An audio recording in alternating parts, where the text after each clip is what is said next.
Hi, this is Stephanie Miller from The Stephanie Miller Show. Please enjoy this exclusive clip from my show on Political Voices Network. But look at the fine Americans. Speaking of fantastic prosecutors and fine Americans. Oh, look, it's our friend Adam Schiff. Hi, Yay! Representative Schiff. How are you?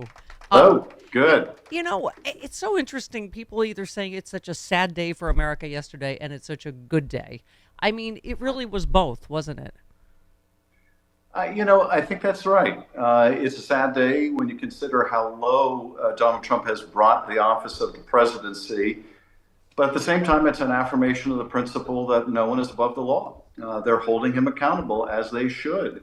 When you read that indictment, it's stunning in how deliberate his deception was, how he, had just utter disregard for the national security of the country, a disdain for the law. And you can't not move forward with a case like that, not if the principle that the rule applies to everyone is to have meaning. So it was an important day, I think, for our democracy, even as it's a perilous one. And you would know, as you tweeted, when I was chairman of the House Intelligence Committee, we were exceedingly careful not to take classified information home ever. These photos are a compilation of places not to store classified material. I mean, in particular, from your experience in intelligence, you must have just been shocked and horrified, which I think, you may not have thought you could still be by Donald Trump, right? It's so true. Whenever I would go into the skiff, that intelligence committee room way below the Capitol, I would take out all my electronics and leave them outside. I would pat myself down to make sure I hadn't forgotten anything. When I left the skiff, I would pat myself down to make sure I didn't have anything on me. I was exceedingly careful, as I think other members are. And to see the former president treat such highly classified information so cavalierly, to keep it in his bathroom, to keep it on the stage in a ballroom where God knows who had access to it. And of course, all of this after his endless attacks on Hillary Clinton over her emails. I mean, it's staggering. But this is someone who feels like he's above the law, who thinks that following the law is for losers and suckers. It doesn't apply to him, and he's gotten away with it his whole life. But Yeah. it does appear to finally be catching up with him.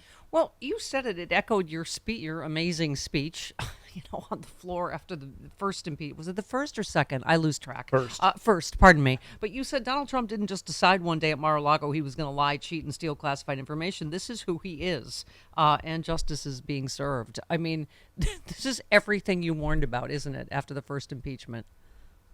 It is, and sadly, it didn't require any great prescience on my part to see who this person was. What we saw during those years is whenever he was not held accountable for one abuse, he would go on to commit others. He took it as a license to engage in even worse and worse abuses of office and violations of the law. And the tragedy is we could have prevented this if the senators had mustered the courage that Mitt Romney showed.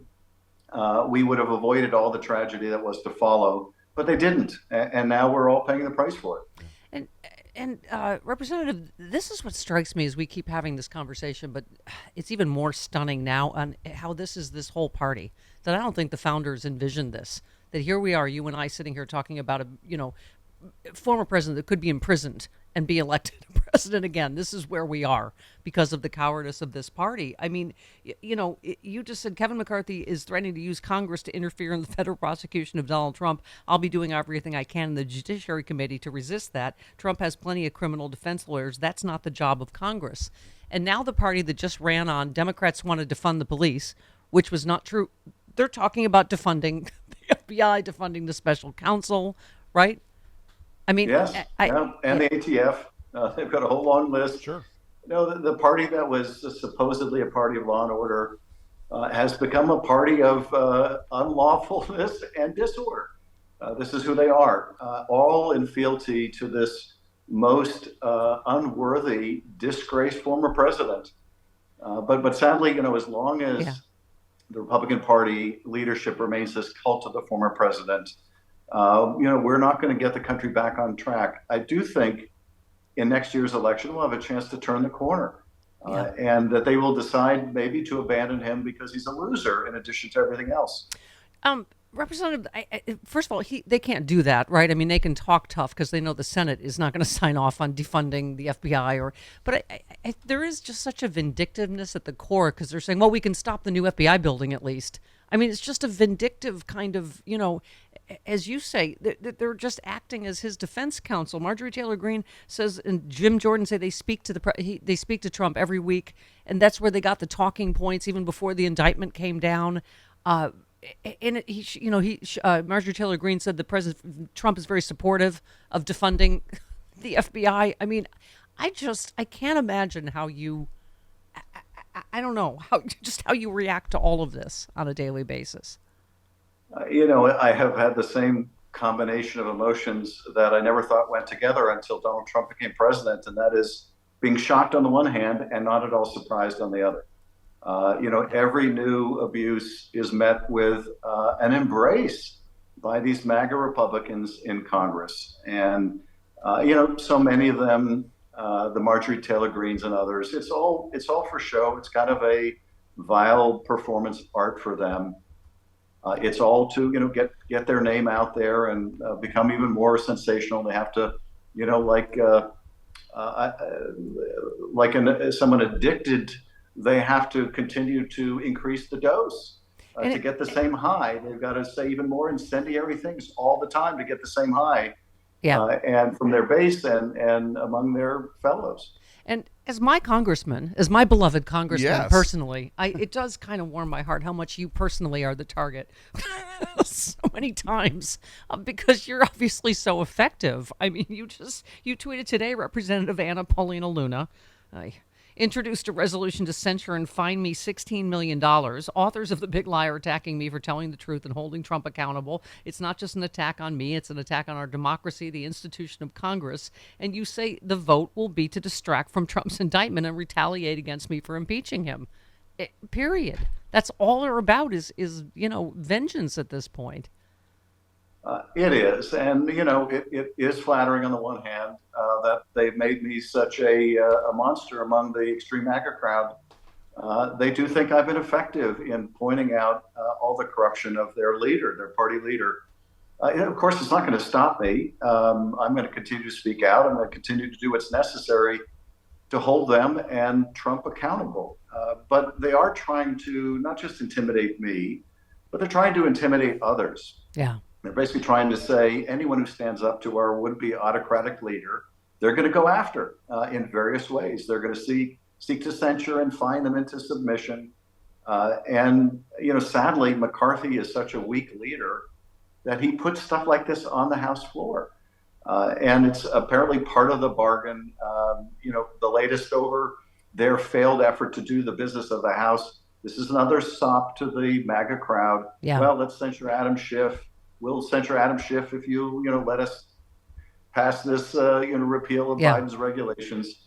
It's absurd, but it is what it is. The lunatics are definitely in charge of the asylum. Yeah, and let me say, yes, that's why her Luna is short for. Never mind. Stop it. I, as someone who spent a lot of time with you in person, I've had to endlessly defend both your pencil neck and your watermelon head. So.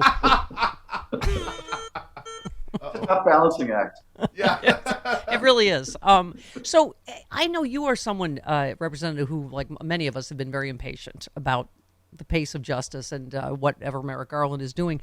Has this changed your point of view? Because, we're also seeing the January 6th grand jury very active yesterday in D.C. and Andrew Weissman, for one, saying this means 100% Jack Smith is also going to charge him for January 6th. What are your thoughts? Well, I have been very concerned about the slow pace of the Justice Department on the January 6th issues on the president's incitement of an attack on the Capitol.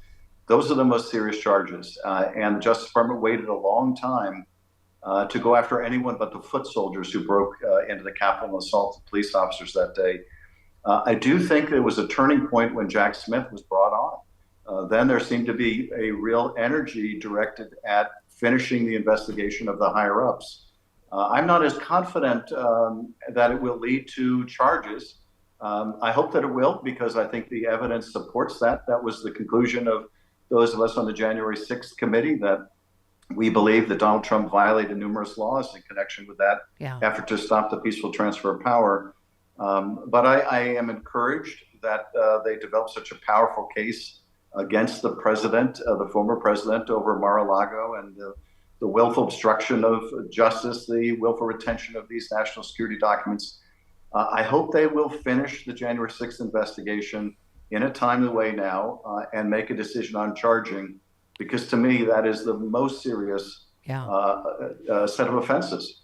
Representative, what is your take on this reporting yesterday? It's first of all just the fact that we're talking about a former president being investigated on so many different like levels and states and locally and federally. But I think Letitia James made a lot of news on saying that they may have to stand down, and she also mentioned Alvin Bragg and Fani Willis in because you generally let the feds go first. So, but I'm like, and I think Fani Willis said, no, no, no, this is not going to hold us up. What is your take on all that? On the fact that he is criminally obviously liable in so many different venues, on how that's going to affect this whole thing? Well, it's very difficult to say.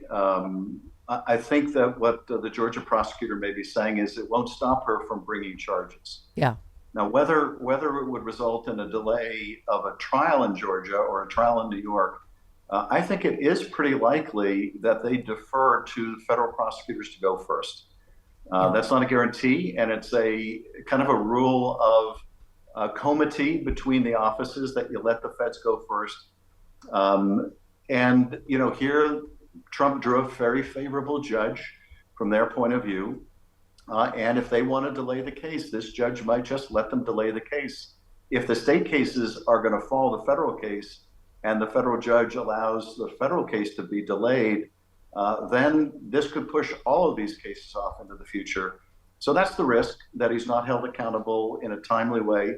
But I think that the Justice Department is going to seek a speedy trial, and they're going to try to move as quickly as they can.